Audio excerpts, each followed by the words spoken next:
Salvador Jesus Cristo seja contigo. Neste momento iremos estudar o capítulo 9 do livro O Juízo de Deus é Revelado. Estamos estudando sobre Babilônia. Já é o terceiro tema sobre Babilônia. Nós vamos agora estudar o capítulo 9. Deixa eu só entrar aqui no canal, já que faz muito tempo que a gente não faz vídeo. Era por fazer um vídeo por semana, inclusive ao vivo. Não estou tendo condições de fazer os vídeos ao vivo, e nem muito menos uma vez por semana, certo? O meu canal não é monetizado, obviamente, né? Tem aí alguns requisitos para começar a ganhar alguns trocados, mas é meu sonho que o canal seja monetizado e assim eu tenho mais tempo, tanto para a obra de Deus aqui no canal como para a obra de Deus na rua, já que no momento a gente tem que se virar trabalhando, né? E eu estou no momento vivendo verdadeiramente pela fé. Então aqui está a playlist do livro, certo? Que a gente vai ler daqui a pouco. Vou pegar meu óculos, inclusive, né? Tá ruim aqui a ler para enxergar. O primeiro capítulo fizemos uma live de agradecimento, a introdução, né, ao Apocalipse, os salvos e o Apocalipse. Deixa eu agora que é melhor. Só um minuto.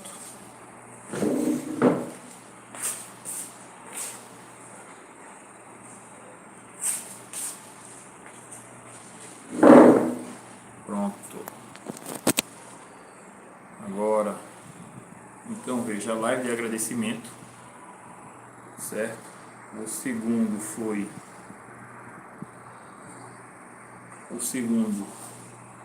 capítulo, as últimas advertências de Deus, que é uma introdução às três mensagens angélicas de Apocalipse 14, né?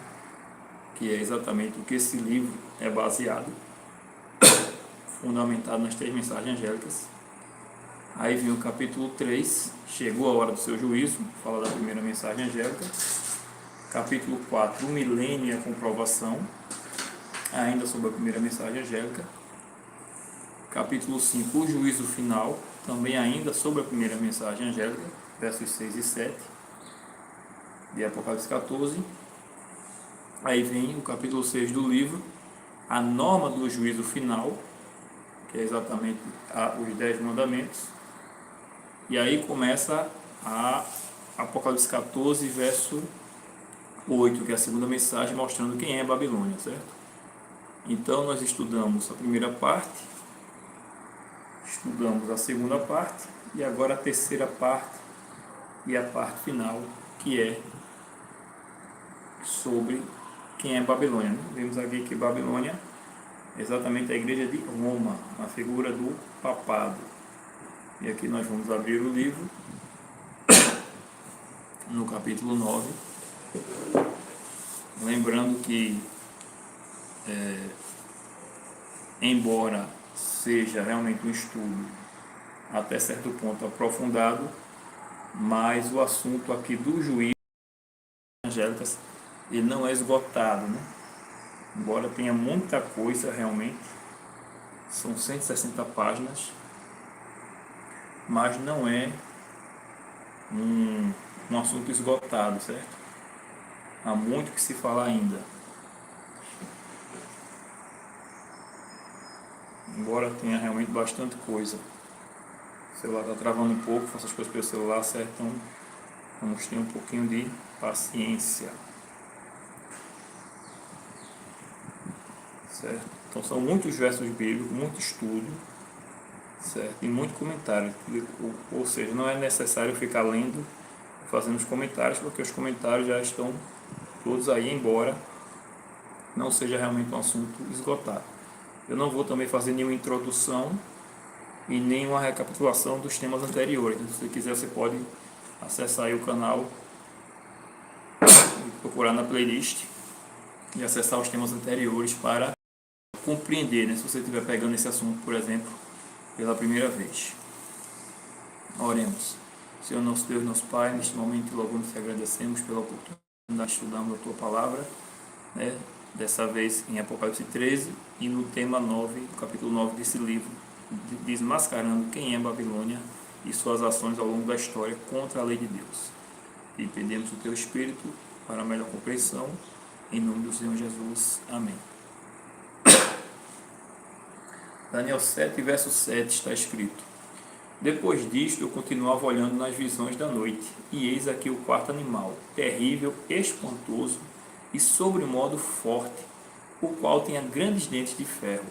Ele devorava e fazia em pedaços e pisava aos pés o que sobejava. Era diferente de todos os animais que apareceram antes dele e tinha 10 chifres. Estando eu a observar os chifres, eis que entre eles subiu outro pequeno, diante do qual 3 dos primeiros chifres foram arrancados. E eis que neste chifre havia olhos como os de homem, e uma boca que falava com insolência. Daniel havia tido uma visão de 4 animais que, como vimos anteriormente, simbolizavam impérios que dominaram ou que dominariam o mundo. Babilônia, Medopécia e Grécia foram os impérios simbolizados pelos 3 primeiros animais. O quarto animal era o mais terrível e espantoso de todos, e conforme a história mostra, a profecia estava correta. Com relação a esse império, ele não se assemelhava a nenhum outro animal ou império por suas ações. As expressões dente de ferro, devorava e fazia em pedaços, pisava os que sobejava, é uma linguagem muito forte que descreve bem o poder e a crueldade desse animal. E diante desse cenário assustador, Daniel teve interesse em saber mais sobre o quarto animal e o chifre pequeno que surgiu dele. Daniel 7, verso 19. Então tive desejo de conhecer a verdade a respeito do quarto animal, que era diferente de todos os outros, muito terrível, cujos dentes eram de ferro, cujas unhas eram de bronze, que devorava, fazia em pedaços e pisava aos pés do que sobejava. E também a respeito dos 10 chifres que tinha na cabeça e do outro que subiu, diante do qual caíram 3, daquele chifre que tinha olhos e uma boca que falava com insolência e parecia mais robusto do que os seus companheiros. Eu olhava e eis que este chifre fazia guerra contra os santos e prevalecia contra eles. O suporte aqui do meu telefone também não é do melhor, né? Fica balançando muito. Eu perdi o outro e até isso está complicado para gravar hoje. Enquanto os 4 animais saíam conquistando territórios terrenos, o chifre pequeno não se contentou com isso e decidiu atacar os santos de Deus. Então ele disse, Daniel 7, 23, o quarto animal será um quarto reino na terra, qual será diferente de todos os reinos e devorará toda a terra e a pisará aos pés e a fará em pedaços. Mais uma vez a profecia ressalta a crueldade desse terrível animal. Vamos identificar quem é o chifre pequeno. Daniel 7, verso 8. Estando eu a observar os chifres, eis que entre eles subiu outro pequeno, diante do qual 3 dos primeiros chifres foram arrancados. E eis que neste chifre havia olhos, como os de homem, e uma boca que falava com insolência. Os 10 chifres, que correspondem a 10 reis, que se levantarão daquele mesmo reino. Daniel 7, 24, a explicação. E depois dele se levantará outro, o qual será diferente dos primeiros, e abaterá a 3 reis. Deixa eu diminuir o tamanho.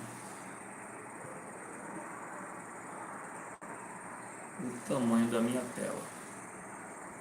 Pronto. Vamos lá. Quem são os 10 chifres desse animal? Lembrando que esse animal é Roma, Para compreendermos esse assunto, é necessário conhecer uma regra básica de interpretação. Bíblia explica a Bíblia. Não é o pastor, o padre, o bispo ou qualquer outro ser que se julgue capacitado para tal, mas a própria Bíblia é a sua intérprete. Como lido, portanto, o verso 24 nos diz que esses chifres são reis. Reis, obviamente, representam reinos, impérios, nações. O chifre pequeno, portanto, seria um reino que surgiria desse animal e abateria 3 dos outros 10 chifres. O Império Romano governou o mundo entre 168 a.C. a 476 d.C. Esse império não caiu nas mãos de um outro império, como ocorreu com os demais, mas foi se desintegrando aos poucos, surgindo dele, como apontava a profecia, outros 10 reinos. Esses reinos foram das tribos bárbaras. Essas tribos deram origem à Europa moderna, como conhecemos hoje.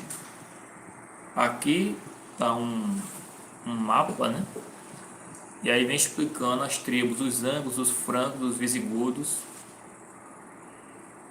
os suevos, os vândalos, os germanos, os burgundos ou borguinhões, ostrogodos, lombardos e érolos.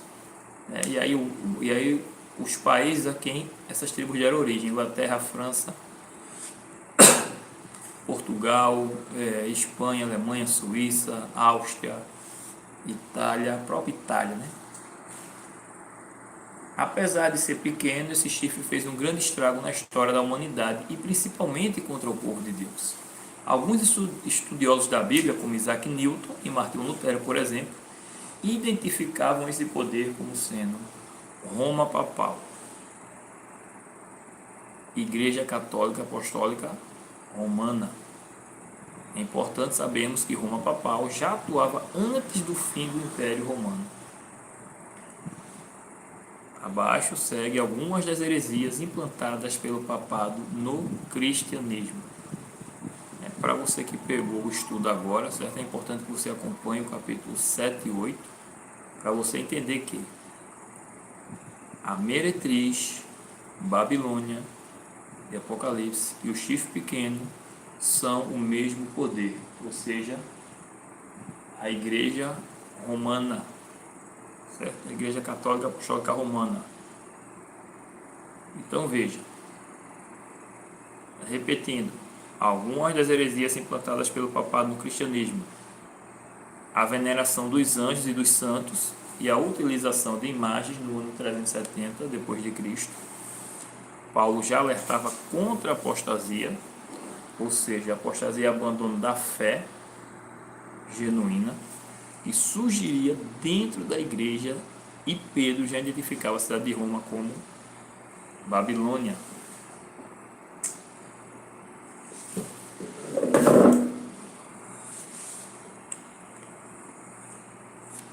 Primeira carta de Pedro, capítulo 1, verso 12, diz o seguinte: por meio de Silvano, que para vós outros é fiel irmão, como também o considero, vos escrevo resumidamente, exortando e testificando de novo que esta é a genuína graça de Deus, nela estáis firmes. Aquela, falando da igreja que se encontra em Babilônia, também eleita vos saúda, como igualmente meu filho Marcos. Observação, os parênteses, fui eu que acrescentei para melhor compreensão do texto. Pedro estava em Roma e, por conta da perseguição que havia contra a igreja, ele usou esse código para se referir a Roma, ou seja, chamar a cidade de Roma de Babilônia. 2 Tessalonicenses 2, verso 3. Ninguém de nenhum modo vos engane, porque isto não acontecerá sem que primeiro venha a apostasia e seja revelado o homem da iniquidade, o filho da perdição, o qual se opõe e se levanta contra tudo que se chama Deus, ou é objeto de culto, a ponto de assentar-se no santuário de Deus, ostentando-se como se fosse o próprio Deus. Com efeito, verso 7, o mistério da iniquidade já opera e aguarda somente que seja afastado aquele que agora o detém. Paulo, portanto, nos alerta que antes da volta de Jesus surgiria um sistema falso de adoração, conhecido também por anticristo. Talvez o que ainda detinha o papado de reinar fosse curiosamente o Império Romano. Após Constantino deixar Roma e migrar a capital de seu governo para Constantinopla, o trono do imperador ficou livre para o Papa, no caso antes chamado de Bispo de Roma. O papado se apossou não apenas do trono, mas também de toda a pompa e o luxo que o império poderia lhe proporcionar, entre outras coisas, e assim se afastou cada vez mais dos ensinos de Jesus Cristo. A Igreja Romana é a maior igreja cristã do mundo e o Papa, que além de ser o principal líder religioso dessa religião, é também um rei, pois o Vaticano, onde fica localizada a sede da Igreja Romana, é um reino, um país, e o Papa é seu rei. Dessa forma, ele se assenta no santuário de Deus, não no prédio físico, pois Deus não habita em moradas feitas pelas mãos dos homens, mas no meio do povo de Deus, onde deveria habitar o Espírito Santo. Após a queda das 3 tribos bárbaras, vândalos, ostrogodos e érolos, que não quiseram se submeter ao papado, a Igreja de Roma passa a exercer seu reinado sem quem a impeça. O bispo de Roma agora, com o decreto de Justiniano, no ano 538, passa a ser não apenas o cabeça de todas as igrejas, mas também a exercer poder civil. Por meio da aliança com governos do mundo, a igreja passou a ser perseguidora. Cruzadas, perseguições, assassinatos. A Igreja de Roma causou muito sofrimento a quem se opunha a ela, ou a quem se opôs a ela. É importante dizer que o chifre pequeno de Daniel 7 é o mesmo chifre pequeno de Daniel 8. No capítulo 7, ele surge do quarto animal, que é Roma. No capítulo 8, ele surge de um dos 4 pontos cardeais. Daniel 8, verso 8. O bode se engrandeceu sobremaneira e, na sua força, quebrou-se-lhe o grande chifre, e em seu lugar saíram 4 chifres notáveis para os 4 ventos do céu. De um dos chifres saiu um chifre pequeno e se tornou muito forte para o sul, para o oriente e para a terra gloriosa. A tradução acima, infelizmente, do verso 9 não é fiel ao original. No hebraico não aparece a expressão de um dos chifres, mas de um deles, indicando que, de fato, esse chifre pequeno surgiria de um dos 4 pontos cardeais, no caso da Europa. Aí você tem a citação no texto original em hebraico. E a tradução é, E de um deles saiu um chifre pequeno e cresceu muito em direção ao sul, em direção ao oriente e em direção ao ocidente. O bode é a Grécia, que derrotaria o carneiro, que é a Medopécia. Daniel 8, verso 20 e verso 21 está a explicação.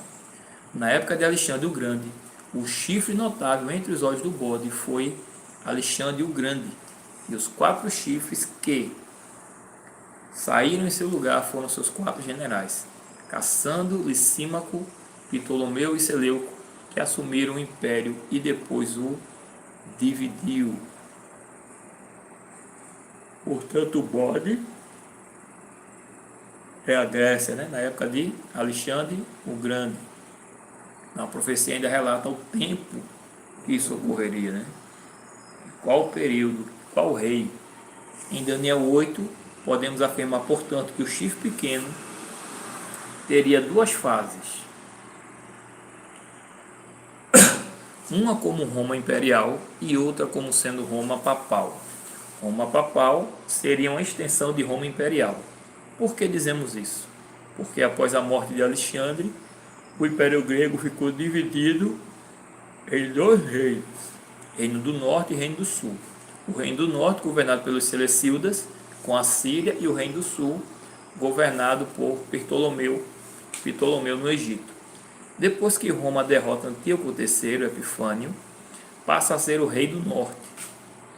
Roma não muda. Roma imperial perseguiu a igreja cristã, Roma papal também. Qual outra evidência bíblica e na história que encontramos para dizer que o chifre pequeno é de fato o papado? Esse verso, se você esquecer tudo, se você ler o livro, ler esses 3 capítulos e esquecer tudo, esse verso não pode sair da sua cabeça. Daniel 7, verso 25. Proferirá palavras contra o Altíssimo, magoará os santos do Altíssimo e cuidará em mudar os tempos e a lei. E os santos lhe serão entregues nas mãos por um tempo, 2 tempos e metade de um tempo. Cresceu, agora Daniel 8, verso 10, cresceu até atingir o exército dos céus. Alguns do exército das estrelas lançou por terra e os pisou. Sim, engrandeceu-se até o príncipe do exército. Dele tirou o sacrifício diário e o lugar do seu santuário foi deitado abaixo. Por sua astúcia nos seus empreendimentos, fará prosperar o engano. No seu coração se engrandecerá e destruirá muitos que vivem despreocupadamente. Levantar-se-á contra o príncipe dos príncipes, mas será quebrado sem esforços de mão humanas. Daniel 7,25 nos mostra que o chifre pequeno tentaria mudar a lei, falaria palavras contra o Altíssimo e perseguiria os santos do Altíssimo. Como o papado fala contra o Altíssimo?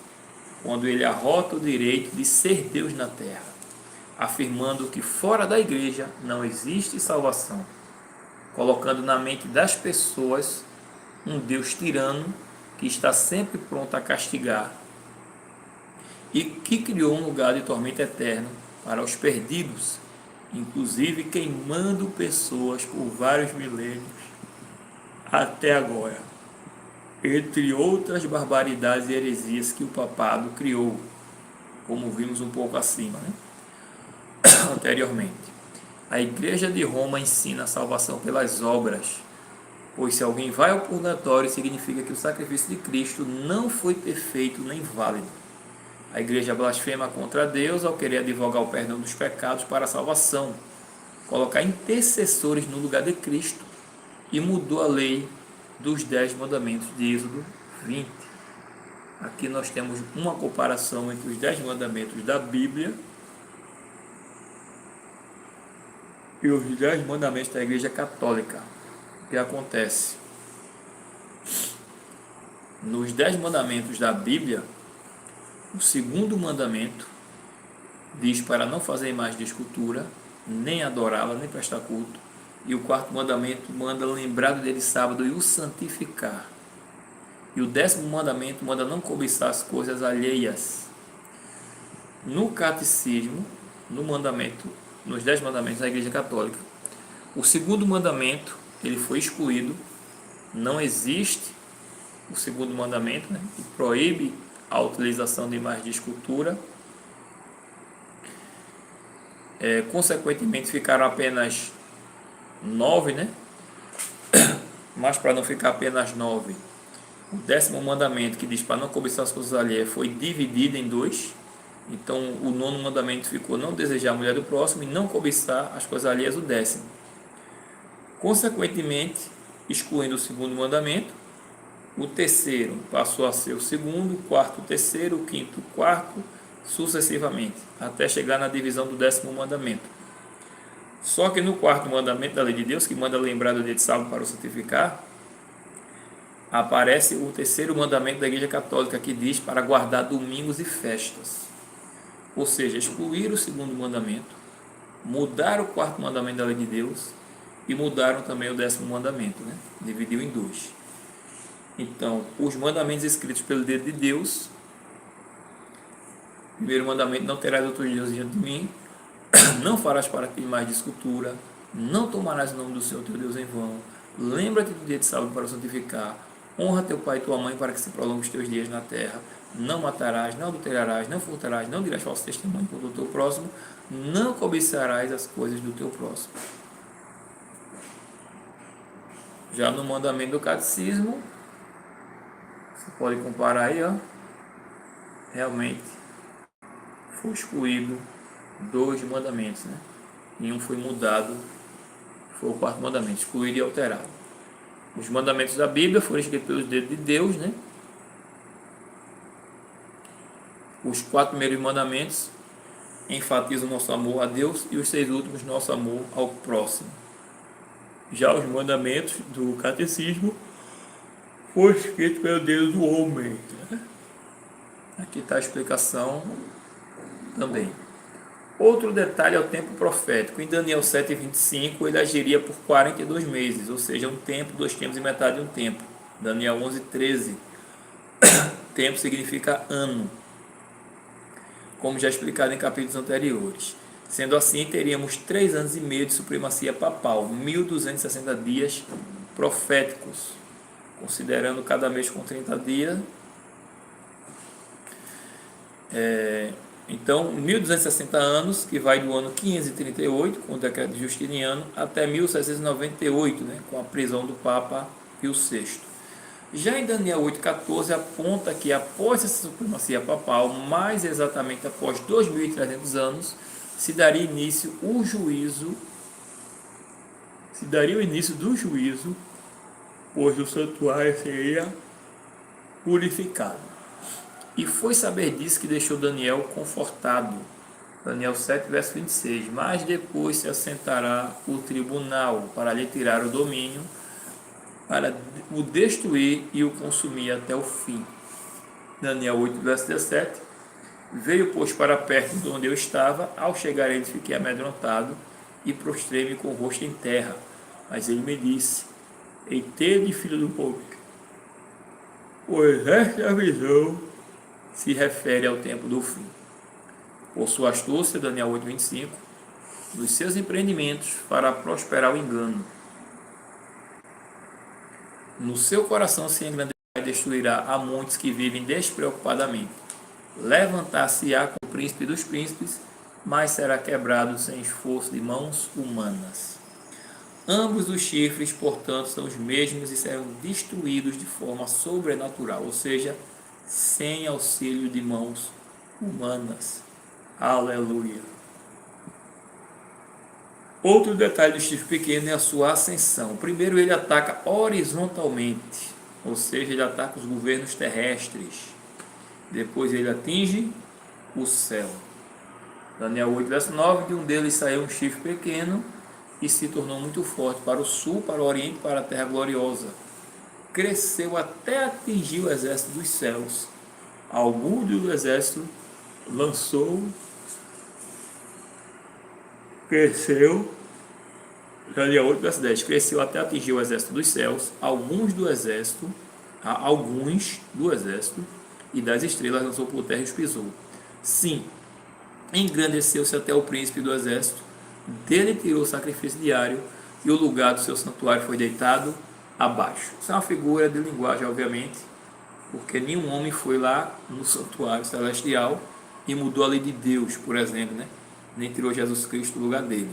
Então vamos entender como é isso. De que maneira o papado ataca os céus, estabelecendo um falso sistema de adoração, blasfêmia, de perdão de pecados, de salvação. Ele ataca por meio da blasfêmia. A igreja de Roma tem um santuário terrestre com um sacerdócio humano, onde as pessoas são ensinadas que devem se confessar aos sacerdotes para que tenham seus pecados perdoados, ao invés de buscar a Cristo. Ainda tem seus próprios 10 mandamentos. Ao falar acerca desses assuntos, alguns estudiosos que não aceitam que a profecia das 2.300 tardes e manhãs se aplica à purificação do santuário celestial e, consequentemente, ao início do juízo de Deus, tentam argumentar que o chifre pequeno seria Antíoco Epifânio, que viveu por volta do século II a.C. e teria profanado o santuário terrestre dos judeus com sacrifícios de porco, ou de porcos, né? Sendo assim, seria a abominação desoladora que fala o profeta Daniel nos capítulos 11 e 12 de seu livro. Então, a purificação do santuário seria o terrestre. Porém, esse argumento não tem base bíblica nenhuma por vários motivos. A começar, aqui já acaba esse argumento. O próprio Senhor Jesus Cristo coloca a abominação desoladora para o futuro, Mateus 24, verso 15. Ouviste o que foi dito pelo profeta Daniel sobre a desolação, o abominável da desolação. Então já poderíamos encerrar o assunto por aqui, mas vamos seguir em frente. Antíoco Epifânio não viveu 1260 anos, nem muito menos 2300 anos, embora tentem argumentar que a profecia seria de dias literais. Porém, não existe base bíblica nem histórica para isso. As visões de Daniel 7, 9 ao 14, Daniel 8, 9 ao 14, correspondem a juízo. Portanto, o santuário a ser atacado é o celestial. Antíoco Epifânio foi derrotado por Roma, ou seja, com auxílio de mãos humanas. E como Jesus relatou, a profecia se refere ao tempo do fim, tanto a abominação desoladora, como a profecia das 2.300 tardes e manhãs. Você pode conferir também Daniel 8, versos 17 e 19 e verso 26. Antíoco Epifânio também não fez prosperar o engano, mas os ensinos papais enganam o mundo até hoje e continuará enganando até o fim. Daniel 7, verso 21. Eu olhava e eis que este chifre fazia guerra contra os santos e prevalecia contra eles. Proferirá palavras contra o Altíssimo, magoará os santos do Altíssimo, cuidará e mudará os tempos e a lei, e os santos lhes serão entregues nas mãos, por um tempo, 2 tempos e metade de um tempo. Um tempo, 2 tempos e metade de um tempo. Como já mencionado antes, tempos é anos, Daniel 11, verso 13. Então temos 1 ano, 2 anos e metade de 1 ano, sendo assim 3 anos e meio. Para cada dia representado, 1 ano conforme Números 14, 34 e Ezequiel 4, versos 6 e 7. Considerando o calendário judaico, 30 dias daria 1260 anos, conforme foi a supremacia papal de 538 a 1260 anos. O povo judeu já estava familiarizado com esse método, pois além do que ocorreu em Números 14, o patriarca Jacó esperou 7 anos para casar-se com sua amada Raquel. Porém, na noite de núpcias, o enganaram e lhe entregaram Lia, a irmã de Raquel. Então Jacó teve que esperar uma semana. Jacó teve que esperar uma semana, 7 dias, para finalmente se casar com Raquel e trabalhar mais 7 anos por ela. O chifre pequeno deveria perder sua autoridade após os 1260 anos. Porém, essa autoridade seria restaurada um pouco antes da volta de Jesus. A história do chifre pequeno está em total paralelo com a besta leopardo de Apocalipse 13, que no caso se refere ao mesmo poder. Apocalipse 13, verso 1. Vi emergir do mar uma besta que tinha 10 chifres e 7 cabeças, e sobre os chifres 10 diademas, e sobre as cabeças nomes de blasfêmia. A besta que vi era semelhante a leopardo, com os pés como de urso e boca como de leão, e deu-lhe o dragão o seu poder, o seu trono e grande autoridade. Aqui nós temos uma besta que surge do mar com aspectos físicos iguais aos animais do capítulo 7 de Daniel, que também surgem do mar. Daniel 7, do verso 3 ao 6. A meretriz de Apocalipse 17 também surge do mar. Apocalipse 17, verso 1 e 5. A meretriz, que é Babilônia, foi identificada como a igreja de Roma.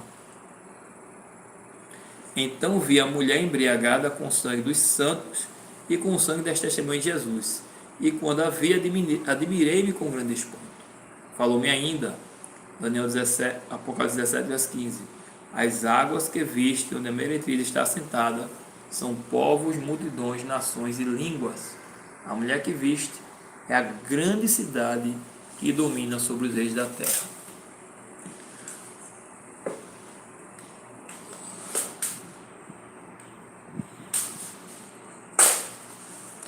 A mulher estava embriagada com o sangue do povo de Deus. Santos na Bíblia são pessoas separadas por Deus para um propósito específico para Deus. Não são pessoas infalíveis nem cheias de superpoderes, mas são pessoas que decidiram entregar a vida a Cristo e viver por Ele e para Ele. Isso é ser santo. Ser santo é estar no mundo, mas não ser do mundo, não participar de suas obras infrutíferas. E a meretriz, além de ser uma igreja, é também uma cidade, como relatado em Apocalipse 17, verso 18, no caso o Vaticano. Voltando a falar da besta que surge do mar, em Apocalipse 13, ela teria características dos animais de Daniel 7, no caso dos impérios. Da Grécia, o leopardo, por exemplo, a igreja de Roma adotou de Platão a imortalidade da alma, ou seja, que o ser humano teria um espírito independente do corpo, que ao homem morrer, ele sairia do homem e iria vagar por algum lugar, sendo assim imortal e contrário ao ensinamento bíblico que já vimos anteriormente sobre a morte. Da Babilônia, o leão, Roma adotou a riqueza, e da Medopécia, o urso. Ela adotou o dia sagrado do mitraísmo, o domingo, que era o dia de adoração ao Deus Sol. E com essas doutrinas, as igrejas evangélicas se embriagam. Vejamos agora mais detalhes que mostram que a besta leopardo de Apocalipse 13 é o chifre pequeno de Daniel 7. Eles são blasfemos. Em Daniel 7,25 é dito que o chifre pequeno fala palavras contra o Altíssimo. Em Apocalipse 13 é dito que a besta blasfema contra Deus, lhe difama o nome, e abriu a boca em blasfêmias contra Deus, para lhe difamar o nome e difamar o tabernáculo, a saber os que habitam no céu. Apocalipse 13, verso 6. Eles perseguem e matam o povo de Deus. Daniel 7,21. Eu olhava e eis que este chifre fazia guerra contra os santos e prevalecia contra eles. Apocalipse 13, verso 7. Foi-lhe dado também que pelejasse contra os santos e os vencesse. Eles agem pelo mesmo período de tempo, 42 meses, 1260 dias. Ambos surgem de Roma. Daniel 7, verso 7 e 8, Apocalipse 13, verso 2. Receberam poder religioso e civil e o trono de Roma.